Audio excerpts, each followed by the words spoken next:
Welcome to a 75th anniversary celebration for WKTV.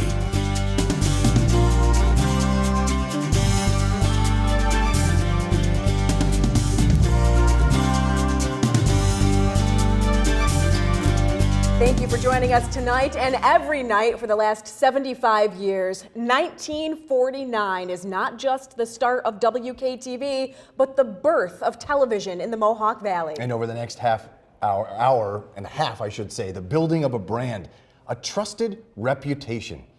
And we're going to look at some amazing footage, historic moments that we were able to pull from the WKTV archives. Boy, we're just looking all these things up just makes you feel warm, and it's such a special time to be a part of such a big family. That said, we're going to meet up with some of our friends in the next few minutes, but first, we open the time capsule and celebrate how it all began. This is WKTV Channel 13 in Utica, New York, signing on. Those words mark the start of a 75-year journey of television in the Mohawk Valley. December 1st, 1949, WKTV started broadcasting, the 93rd station in the country to sign on the air. The first television set I ever saw was up here on the hill in a small shack, and this was we were just starting to build. It was a small shack, and there was a television set where it was about this, well, the scope was about this big, and the set was this big, if you remember how TVs were in the early days. The pioneers of WKTV were a group of about 10 or 12 people, led by Myron Callett, the K in WKTV. He was in the theater business, and that's show business, that's visual, as far as movies are concerned. And he just had the foresight to realize that television was the next era that would be of popular as far as the public would be concerned. And he was successful with radio and thought radio was fine, and that was his first endeavor in radio with WKAL. The Federal Communications Commission was already regulating radio before taking on TV.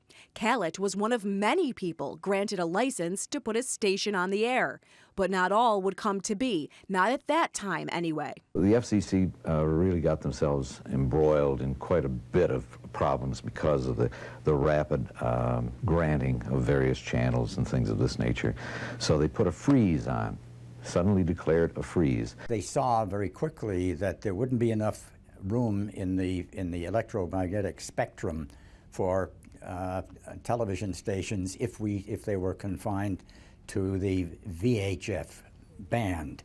What Channel 13 was the channels were available in those days were 2 through 13. And for any of the grantees who had not started construction, they withdrew the grants. And Callett, in the meanwhile, had started building here. He had broken ground, and that allowed us to have 13. Channel 13 for WKTV, Channel 3 for a Utica newspaper company, one of the stations that never got off the ground. But in the earliest days, December 49, we didn't know anything. We were such babes in the woods.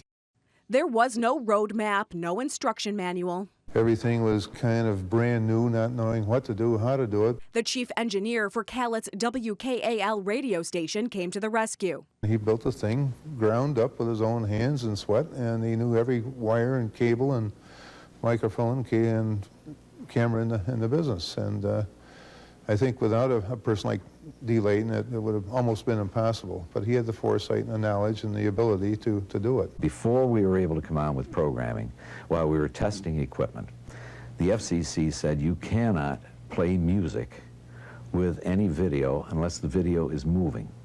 Now we had a test pattern on it, and Mike Callett said just having this test pattern on with a tone, which was allowable, he felt, no, this is people just don't want to keep listening to the tone. I can't stand it. Let's play some music. Someone brought up the fact that this was, in fact, illegal. We had to have something moving. Some people would just sit there watching this test pattern, which is nothing but a circle, At that time, it was one that we had made up with an Indian head in the center. One of the engineers devised, with the projectors that we had already, the 16mm movie projector, taking some footage on a continuous loop basis, and it was a picture of a duck going along the water and taking off. And then, of course, the loop ended, and the duck was back where it started again. WKTV was primarily NBC, but you had your pick of CBS, ABC, and Dumont, too. Bob Earl was WKTV's first staff announcer. And I was given the assignment of signing the station on the air. On December 1st, 1949, I sat down in a studio around the corner here, around the hall, and said, "This is WKTV, Channel 13 in Utica, New York, signing on." The first show to air on WKTV was the Kukla, Fran, and Ollie Show. Salute to Utica! Here came Fran Allison and her two puppet friends, Kukla and Ollie the Dragon. They're coming on the cable today with their station, like WKTV. The whole program was devoted to the inauguration of WKTV Channel 13 Utica. In the first year, the most watched program was the Texaco Star Theater, hosted by Milton Berle. Early programming consisted of variety shows, cooking shows, and the still talked about today, Bozo the Clown Show. And it was a very, very popular program, and he was just great. He was Ed Whitaker, a nighttime director at the station. And he, I thought, was a perfect bozo, too. I have seen other bozos. It's a franchise, and was it Larry Harmon, I guess, as is the original bozo, and then he franchised it. And there was quite a bit in his being selected to be able to be bozo. With Bozo on the air, the WKTV studio became a hotspot for school field trips. But it wasn't all fun and games. And now a late news brief from the wires of United Press and the WKTV newsroom. We did have some news, but it was just strictly reading some copy. We had rip and read newscasts, which I did on 6 o'clock and 11 o'clock every day. Film was later introduced, but if the story wasn't filmed here, then how? Management of the station contracted with an outfit called Telenews Daily, which was a film outfit, which put together a reel of 16-millimeter film of news events that had happened that day or the day before, and give it to a guy on a train leaving New York and on going to Chicago or wherever, points west. And this fellow, who was given a few bucks, I guess, to do this, was the guardian of that film. And I had to go down to the Union Station here in Utica and wait for that train. And when the train went by, sometimes it didn't even stop, and the guy would throw the satchel off, and I would grab that and run back up to the station. It was very, very archaic, as you can imagine, and very basic. But and then things just continued to evolve. In a very short period of time, you got slides, and you got your automatic slides, and film was used quite exclusively for anything besides live TV. Because tape never even was thought of at the time when they talked about tape. They said, wouldn't it be great if you could have tape?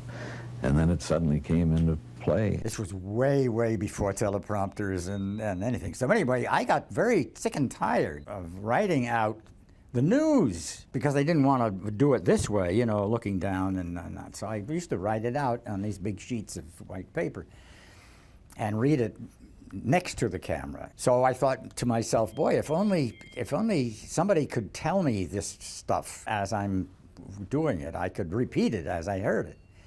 And sure enough, it worked. I was able to pre-record the newscast every day on a kind of a home tape recorder, one of the early models. I had an earpiece that I had made down at the local hearing aid people just before that. It molded to fit my ear, and you couldn't see it. Anyway, I would start the tape, and I was fed the information that I had pre-recorded. I would just report it as I heard it, repeating it word for word. I had quite a reputation around Utica in those days as something of a whiz kid because he does the whole thing, and he tells all these things, the scores and all that.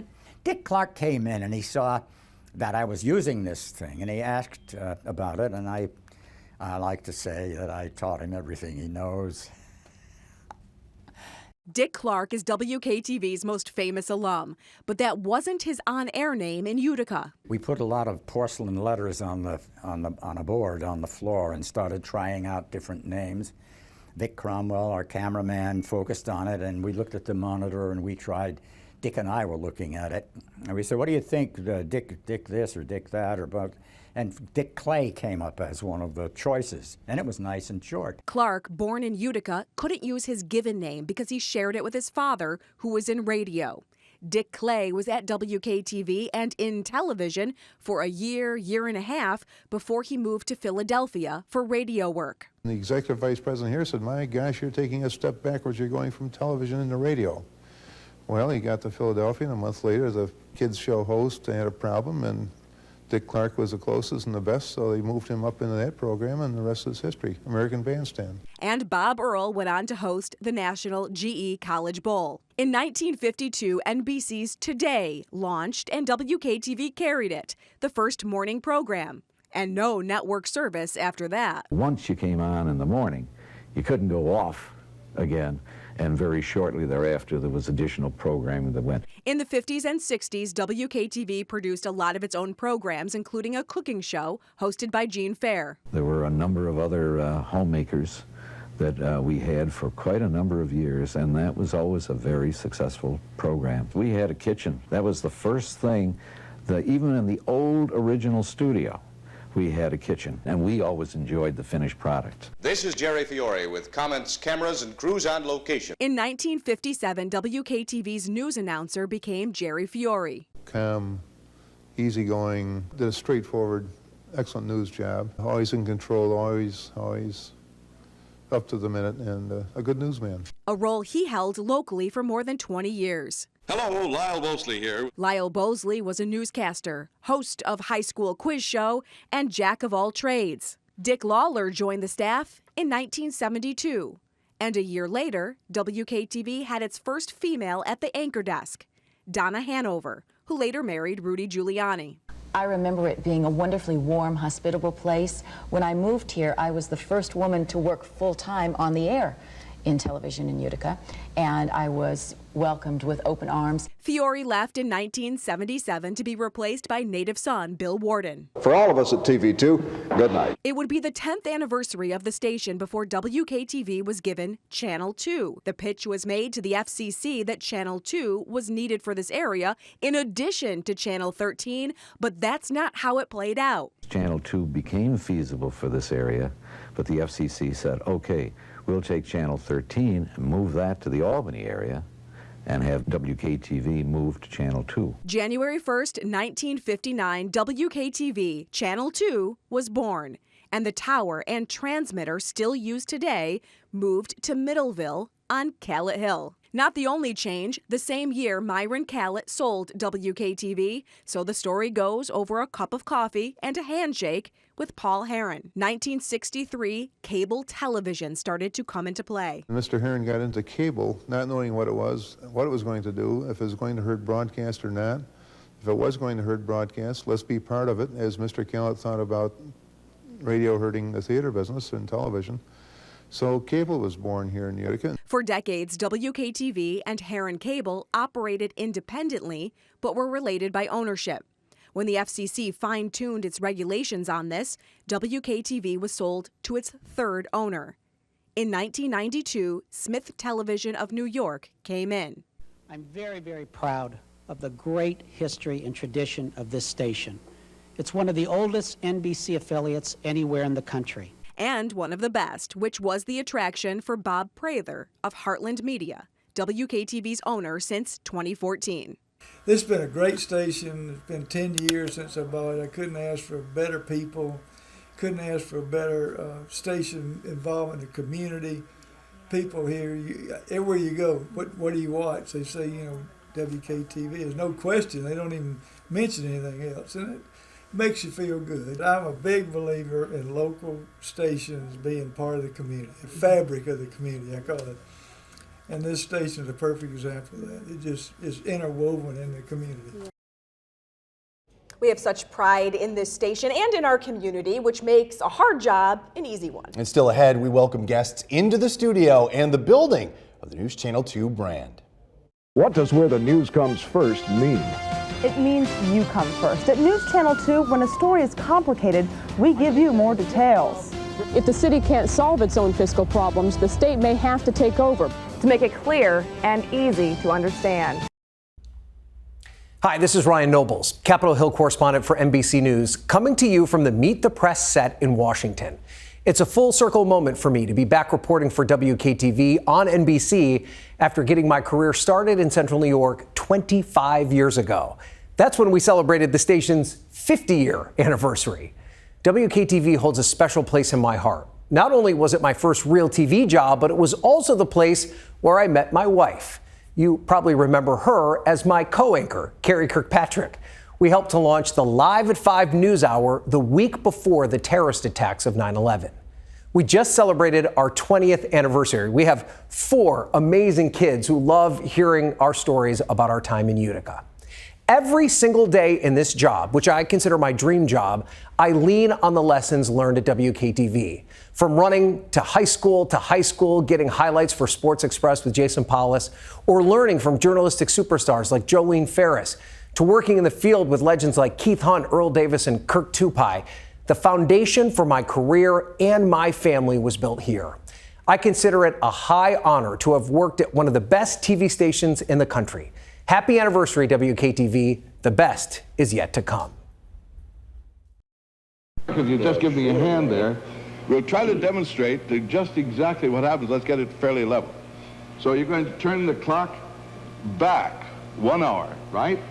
So that brings it from 1 o'clock all the way back to 12 o'clock. Now, how about that? And that, of course, the incomparable Lyle Bosley there. Steve McMurray back with you now as we continue celebrating our 75 years here at WKTV. We've got a lot of friends that we have to thank and wanted to have them come up today. And included in that is members of the Utica Chamber of Commerce, Carrie Paleo, the executive director, Mike Bushart, the president of the board. And you know, WKTV has been part of this community for 75 years. Chamber has a little bit of heads up on us. But we've been a part of the Chamber for many years, and we're ecstatic about that partnership. Yeah, we're so grateful for your partnership and to be here celebrating with you. We're so excited to be here today. WKTV does so much for our business community, from announcing new openings to letting people know the stories and the why of why business owners do what they do and entrepreneurs. Our city has such a great manufacturing legacy, and you are always telling those wonderful stories. And so we're so glad to be here on behalf of the greater Utica business community, representing all of the businesses who support you and telling the journalistic stories that WKTV has, and offering, our congratulations on this monumental occasion and another 75 years to come. It's so nice to see, we're here with you watching that historical video and seeing the legacy that's being created, and to be here today celebrating that is just an honor. So right. Thank you very much, Carrie. Mike.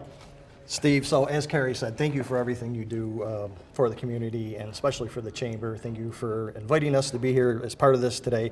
So on behalf of the Greater Utica Area Chamber of Commerce, our staff, our Board of Directors, our Catalyst Young Professionals Group, and our ambassadors, I'd like to present you with this to commemorate today. Thank you very much. I appreciate it. Congratulations. And congratulations on the success of the Chamber as well, and no small part to you folks and everybody on the Chamber board and the members. We are proud to be part of this community, and that includes the Chamber. So folks, thanks for coming up. I really do appreciate it. We've got a lot more coming up, a lot more memories from the 75th anniversary of WKTV, and that'll happen when we come back. Stay with us.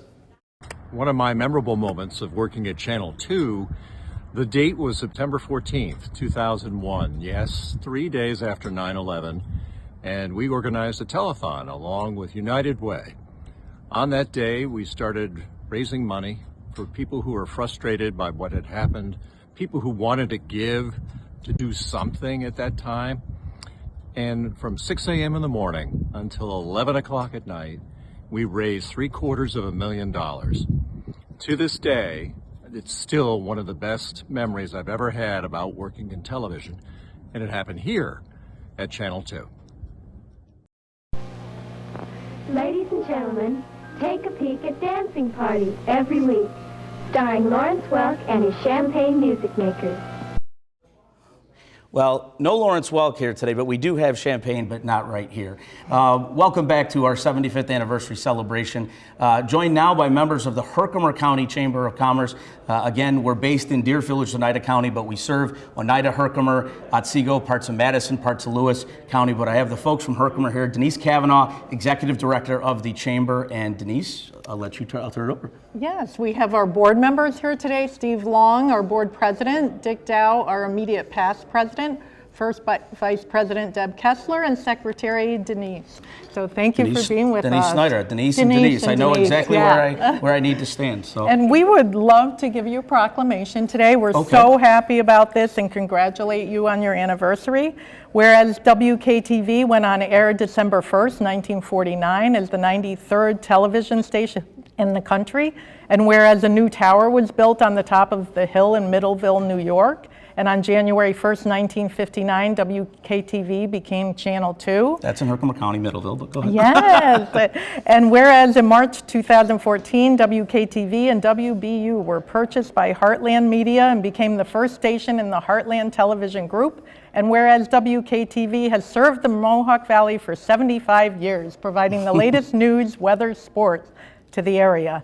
And whereas you have a rich and proud history that is a catalyst and the foundation for the future of television in the Mohawk Valley, now therefore be it resolved that the Herkimer County Chamber of Commerce congratulates WKTV on their 75th anniversary and thanks them for continued service in bringing the news to our county and the surrounding areas. Congratulations. Thank you. Steve. Thank you very much. And thank you, folks, for coming up. I very much appreciate it. Again, Herkimer County is home to me, so Herkimer County is very important, not only to me, but to the station and what we do, because it's really, we succeed and we thrive as a region. That certainly includes Herkimer County. And we paid our dues last week, so we're good.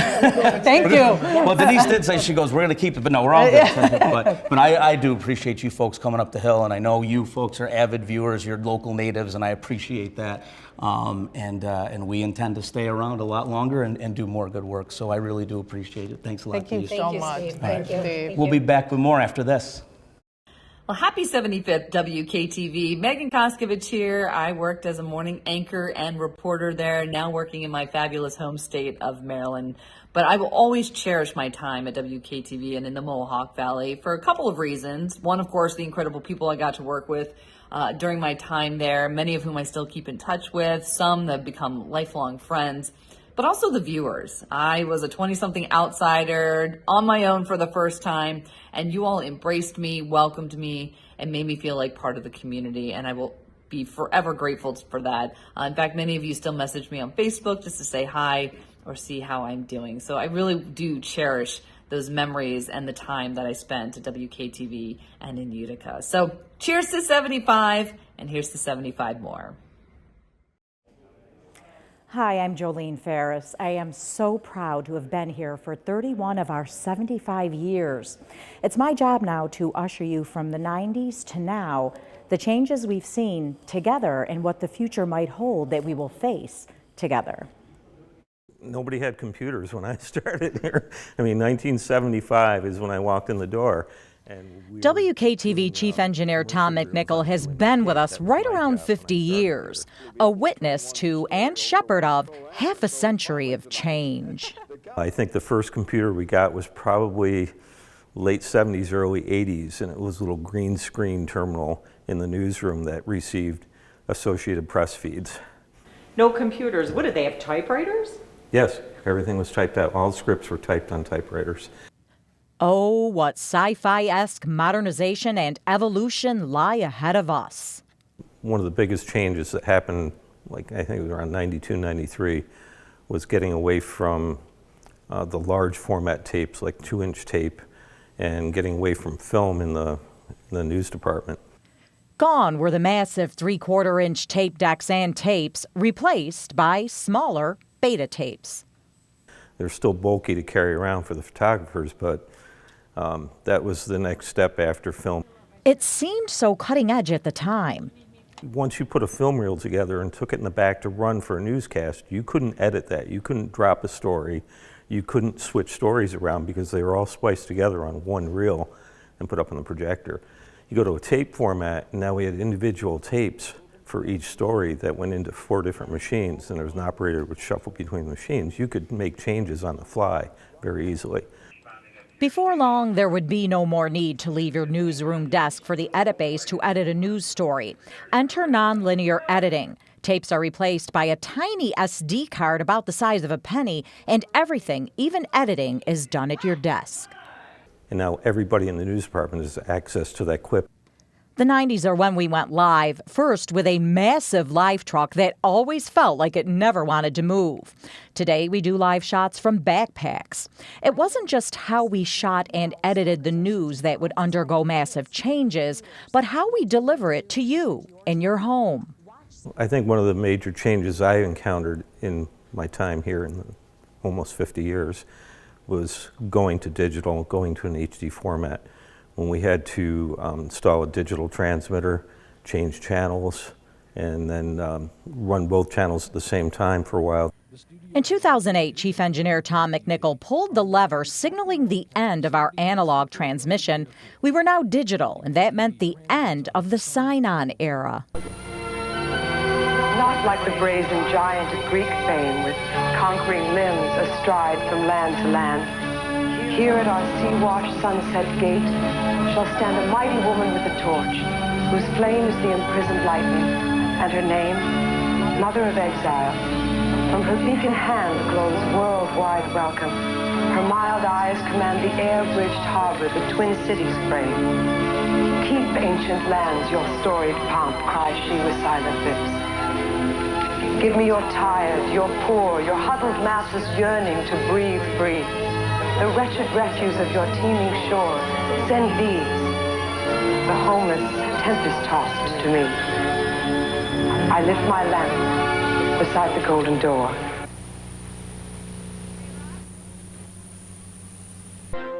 This also meant no more signing off, a comforting beacon of familiarity for our most loyal viewers and night owls.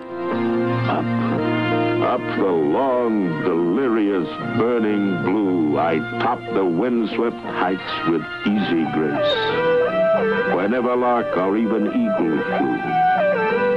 And while with silent lifting mind, I've trod the high, untrespassed sanctity of space, put out my hand and touched the face of God.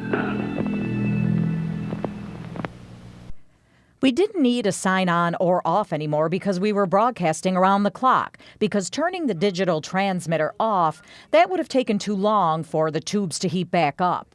Yes, the 90s were an era of firsts. Our efforts to not just call ourselves your news leader, but to be worthy of the title.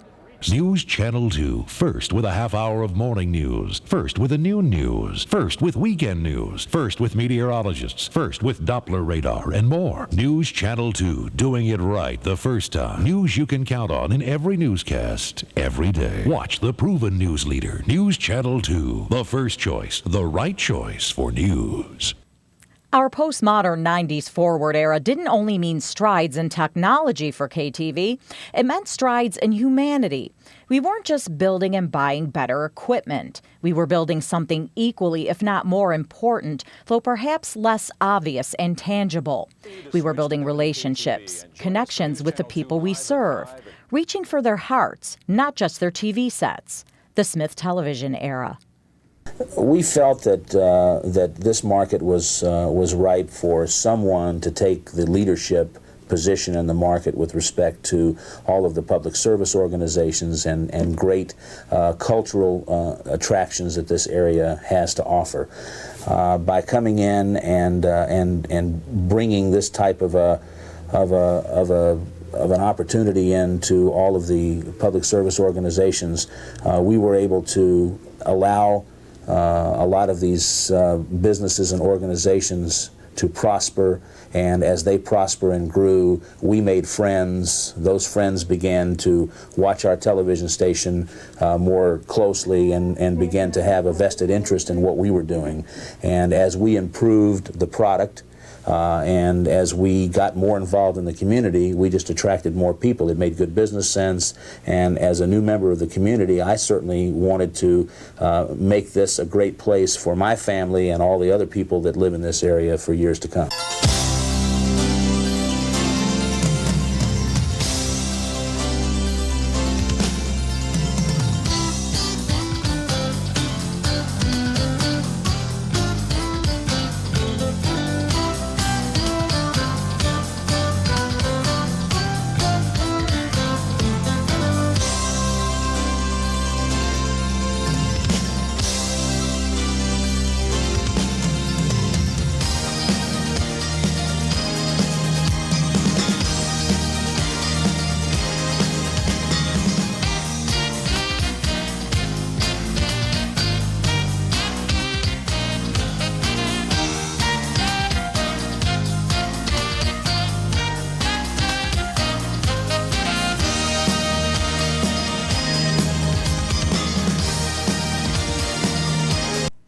Through all the changes, one constant remained, an anchor in terms of more than a stalwart, trustworthy, comforting presence on the news set, in terms of someone who helped us feel safe and grounded through all those changes. Through the chaos of every holiday season, we could count on Bill Worden's annual message to quiet our minds and remind us of what really matters. But whether you're Christian or Jew or any other faith, whether you celebrate Christmas today or Hanukkah or nothing at all, the message of Christmas is clear. If you don't have Christmas and the spirit of love that it commands in your heart, you'll never find it under a tree. On behalf of the entire staff and their families here at WKTV, this is Bill Worden, wishing you and your family a Merry Christmas and an exciting New Year. Another holiday tradition, the appeal of which spans generations, the WKTV Christmas card. See it? Can't you hear it? It's everywhere. It's Christmas. Gather round now. Sidewalk Santa. Children with dreams. Asking him please. It's Christmas. It's Christmas. It's painting the town with red and silver bells and laughter all around. With scurrying people. I recently spoke with a college class, and when it came time for questions, they asked me if we're doing a Christmas card this year. In many ways, our current Heartland media era is defined not by a return to basics, but reinforced commitment to good old-fashioned pen and paper journalism, asking the questions that need to be asked, like our story in 2022 that changed how the New York State Attorney General's office does gun buybacks and was picked up by news organizations around the world, and our relentless drive to give a voice to those who might not otherwise have one, like local subsidized housing tenants living in squalor, they say, at the mercy of an embattled absentee landlord. State lawmakers are now listening to their plight and getting involved in its resolution. The reasons we all got into journalism in the first place. I'd only stationed just a few weeks, and this guy called me and told me said he was 75 years old. His wife was 75. They both had health problems. His whole neighborhood had health problems. And they had 10 feet of snow and couldn't get a snow plow from the city or the county or the state. I called Steve. Y'all got a reporter out there somehow, I don't know how, and interviewed the guy. And the next day there were snow plows from the state and the county, and just cleaning up. And he called me and said, "Mr. Prather, you saved lives in Utica." Made me feel good. The obvious question, where, if anywhere, do we go from here? In the 70s, you couldn't have envisioned all this. So sitting here today, it's like, where do we go from here? Telepathically conveying the news from our brain to the viewer? Like, is this it? Like, is this the final frontier? Or could we possibly evolve and modernize from here? I think AI is going to play a big part in what's coming down the road.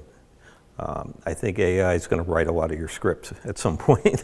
Are we the last generation that's going to retire from this business? I don't think it's a dying business, but I think it's a changing business, and it's rapidly changing. And it's getting into more of the streaming services. I think the traditional over-the-air broadcast at some point is going to go away. People still need to see your face. They need to see a local face. I would agree with Tom. AI will likely have a role, but it won't dry the tears of a mother grieving the loss of her child, and it won't ask the source of the information it's seeking how their daughter's semester went or how their son is doing in rehab. There's no substitute for a heartbeat. Hey everyone, I'm Andy Jenks, and I was a producer, reporter, and anchor at WKTV from 2001 until 2007. A lot's happened since then. My wife Stephanie and I lived in Richmond, Virginia for a time. Our 3 kids were born there, and we're now here in Chapel Hill, North Carolina. I'm from Rome, and what I remember is just how cool it was to work in the same newsroom and with some of the same people who I grew up watching on TV. It's great to look back on all the community events we celebrated, driving up Smith Hill in the winter, but most of all, the stories we shared with the Mohawk Valley. So with that, I say cheers to you, News Channel 2, on your incredible 75th anniversary.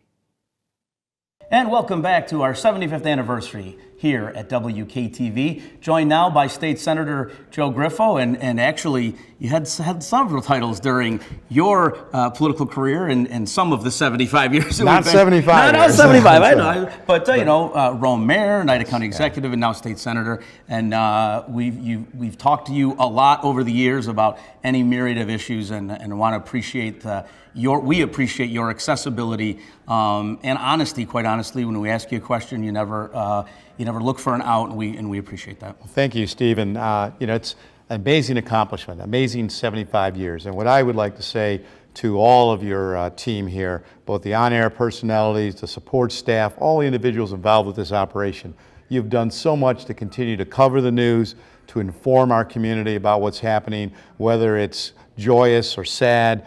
You've been there for every aspect of our lives. So we're truly grateful for what you've done. And on behalf of the Senate, I want to present this from the state of New York, commemorating the 75th anniversary here. And some amazing stories I know that can be shared over these 75 years. And just keep going. I appreciate that, and I accept it humbly on behalf of dozens and dozens, probably into the hundreds of folks who've worked here and continue to work here to do just what you said, to cover the news, both good and bad, but also to make this community a better place to live. It's a responsibility that we take very seriously, and we are always striving to do better. Not only did you interview me, but I actually was on set here a couple of times. That's right. You know, we changed roles here with now the big gun there on NBC. Ryan Nobles. Yeah, right, and then but it was a union violation. No, Bruce is coming up next. We'll talk to him. But I do appreciate all you've done for the station throughout all the roles you've played, and I wish you continued success in the future. Same to you. God bless you all, and happy 75th. It'll be a great year. All right, thank you very much. State Senator Joe Griffo. We'll be back with more of our 75th anniversary right after this. WKTV was my first television news job. I was 23 years old, and I learned a lot there. Really enjoyed covering the court system, crime, education, politics, you name it. I got a chance to dabble in everything, and I got a chance to meet and work with Bill Warden and a lot of other great colleagues, Kristen Copeland, Nicole Estefan, Don Shipman, Dave Delachaise, Steve McMurray, and many other folks. It was great, and I cherish those memories.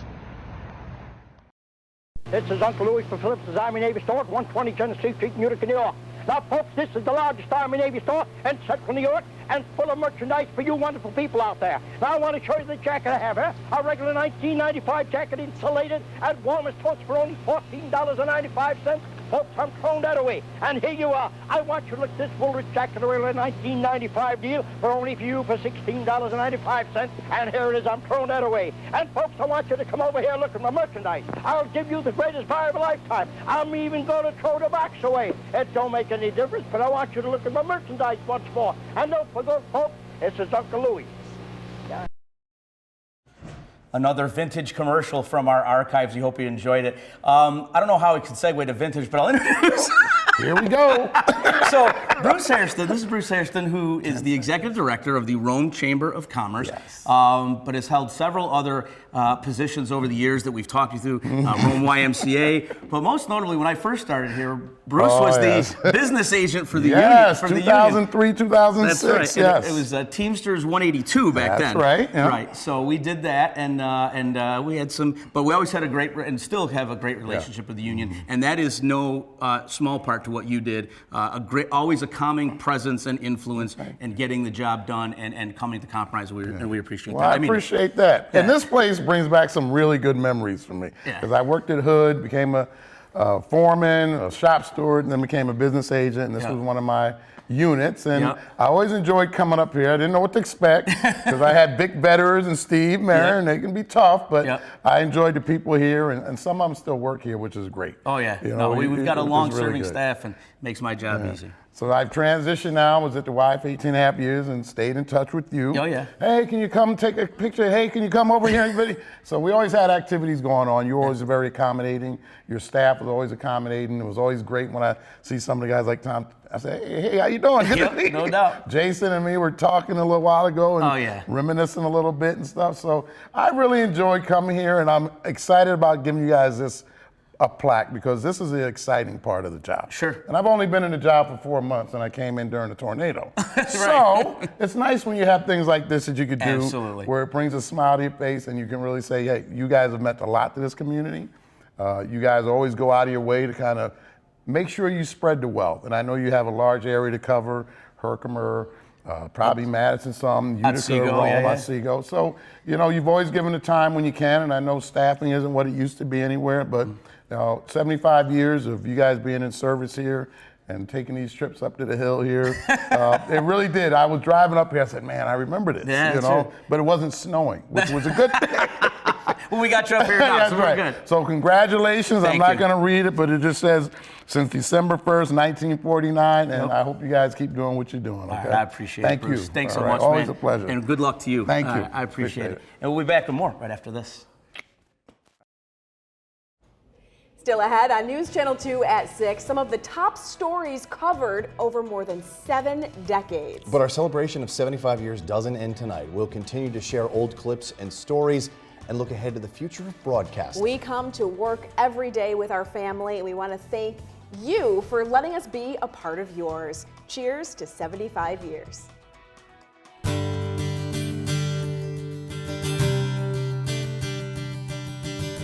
Mohawk Valley's very own. We love the place that we call home. Cooperstown to Eagle Bay and Herkimer to Rome. We're Utica's very own.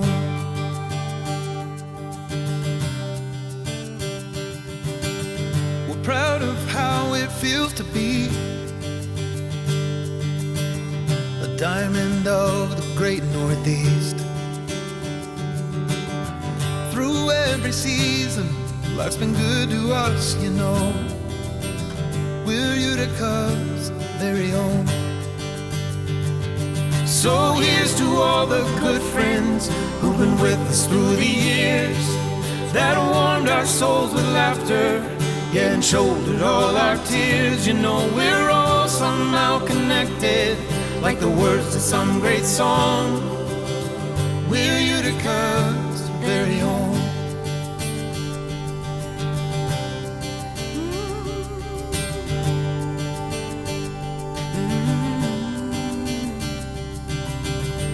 Mohawk Valley days and nights. There's something here that just feels right. We know how to live and keep a good thing going on. We're Utica's very own. So shout it to the mountains, to the river and the sky. There's never been another place so beautifully alive. We're a canvas of colors, painted right where we belong. We're Utica's very own. For years we've been together, and the best is yet to come. We're Utica's very own.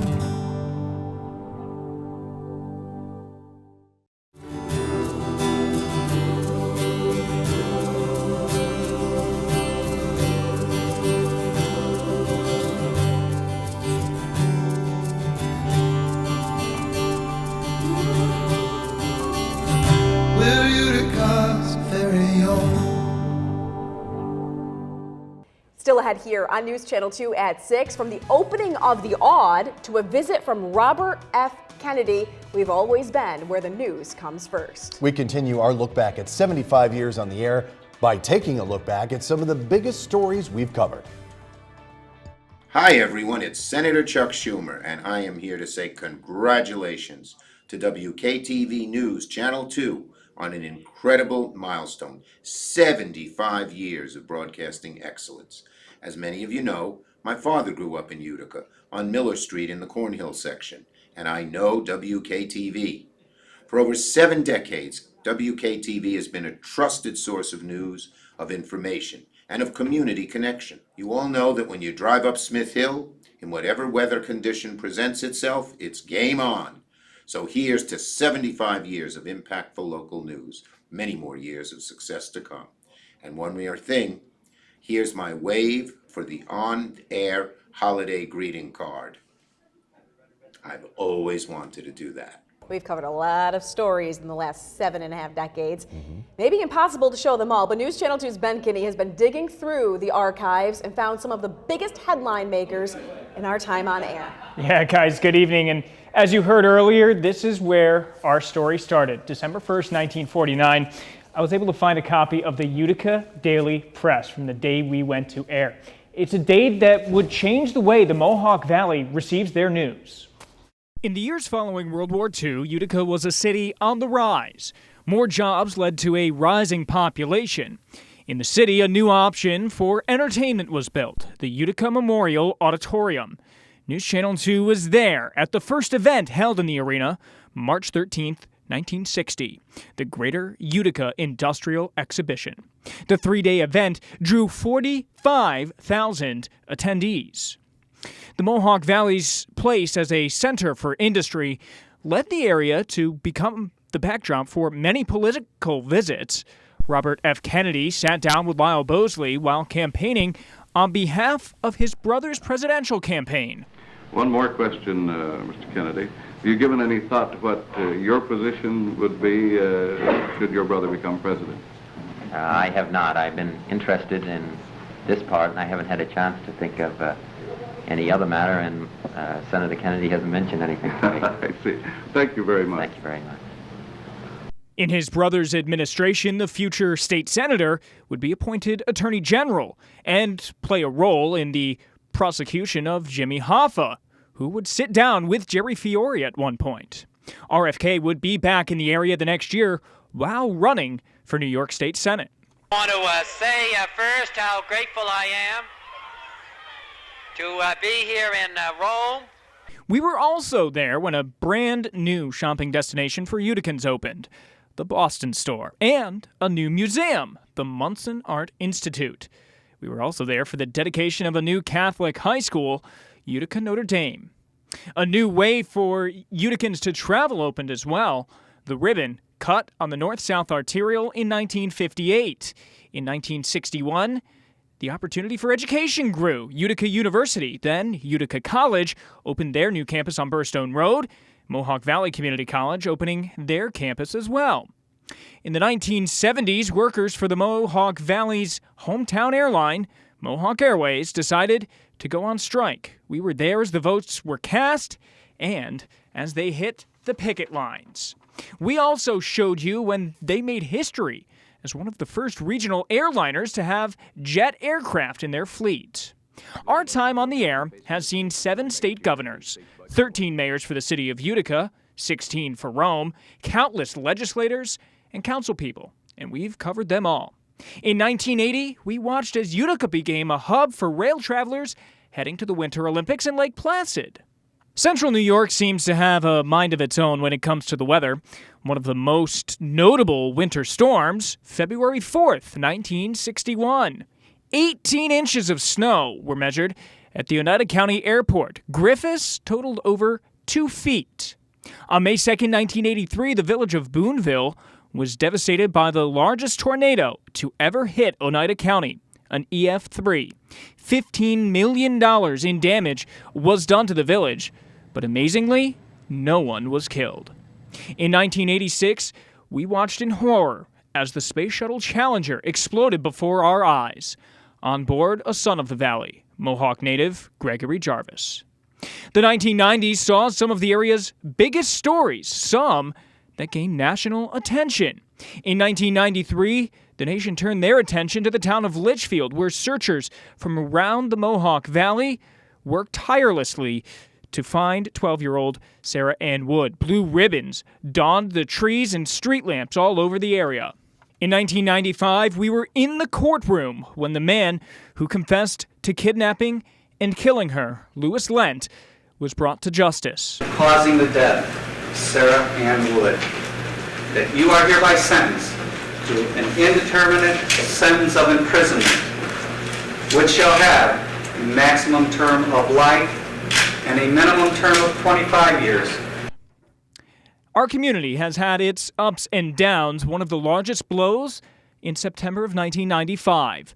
Griffiths Air Force Base was shuttered as part of the Department of Defense's Base Realignment and Closure Commission. That closure also threatened Rome Labs, but with the support of local leaders, it was decided the lab would remain.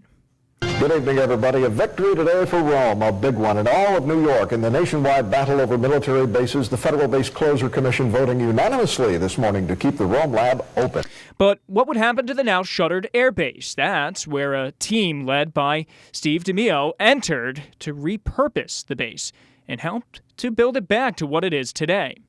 But before it became the Griffiths Industrial Park, it became the site of Woodstock 99. The other international story of the day is the one happening right on our doorsteps, Woodstock 99. We have a crew of literally living on the grounds of Woodstock, and for the next few days, we'll have live team coverage of Woodstock 99. What was billed as a weekend of peace and love, much like its predecessor 30 years prior, turned into the polar opposite.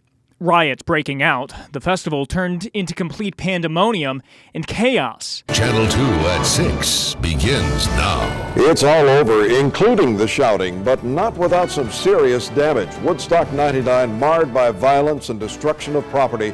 That's tonight's top story on News Channel 2 at 6. And our commitment to being where the news comes first stands strong even today. And that's something we are extremely proud of. Cheers to 75 years. Yeah. And thank you. Pour yourself something nice and celebrate with us. We appreciate your viewership so very much. And to those who came before us, we thank them. And we thank everyone here on staff tonight for making WKTV what it is. It's been a wonderful ride. 28 years I've been here. You're about 20? I'm in my 20th year. 18. 18 for you? No. No. Yeah. Really? Only 18? Well, I wasn't on air to start. That must be why. Okay. But you combine it all, and it means so much to us that you watch us every single night. And you welcome us into your home. So many people say wonderful things to us when we're out in public and say, thanks for doing this or thanks for doing it. And we appreciate that you watch us every night. Bottom line, we are proud to serve. We are. Have a wonderful night, everyone, and I'll see you again at 10:11. Mohawk Valley's very own. We love the place that we call home. Cooperstown to Eagle Bay and Herkimer Rome. We're Utica's very own. So here's to all the good friends who've been with us through the years, that warmed our souls with laughter, yeah, and shouldered all our tears. We're all somehow connected, like the words to some great song. We're Utica's very home. For years we've been together, and the best is yet to come. We're Utica's